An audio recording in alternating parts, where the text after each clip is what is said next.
ജീവിതത്തിൽ പലപ്പോഴും ദുരിതവും ദുഃഖപൂർണവുമായ പ്രതിസന്ധികളിലൂടെ കടന്നു പോകുന്ന സാഹചര്യങ്ങൾ കടന്നു വരുമ്പോൾ നമ്മൾ വളരെയേറെ അസ്വസ്ഥപ്പെടാറുണ്ട്.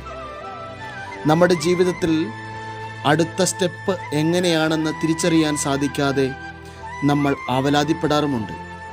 നാളെ എന്തു ചെയ്യണമെന്ന് അറിയാതെ ഒരുപക്ഷെ ഇപ്പോൾ നമ്മൾ വീർപ്പുമുട്ടുന്ന സാഹചര്യത്തിലൂടെ കടന്നു പോകുന്നുണ്ടാകാം. ദൈവവചനം നമ്മളെ ഇപ്രകാരം ഓർമ്മിപ്പിക്കുന്നു: ഞാൻ ലോകത്തിൻ്റെ പ്രകാശമാണ്, എന്നെ അനുഗമിക്കുന്നവൻ ഒരിക്കലും അന്ധകാരത്തിൽ നടക്കുകയില്ല. യേശു പറഞ്ഞ ഈ ദിവ്യവചനം നമ്മുടെ ജീവിതത്തിൽ സ്വായത്തമാക്കി ദൈവകൃപയ്ക്കനുസരിച്ച് ജീവിതം നയിക്കുവാൻ വേണ്ടി പരിശ്രമിക്കുമ്പോൾ നമ്മുടെ ജീവിതം നാളെ എന്നുള്ള സാഹചര്യത്തെക്കുറിച്ച് ആകുലപ്പെടേണ്ടി വരികയില്ല. ദൈവം തന്നെ ഏറ്റെടുത്ത് നമ്മളെ വഴി നടത്തും എന്ന് നമുക്ക് വിശ്വസിക്കാം.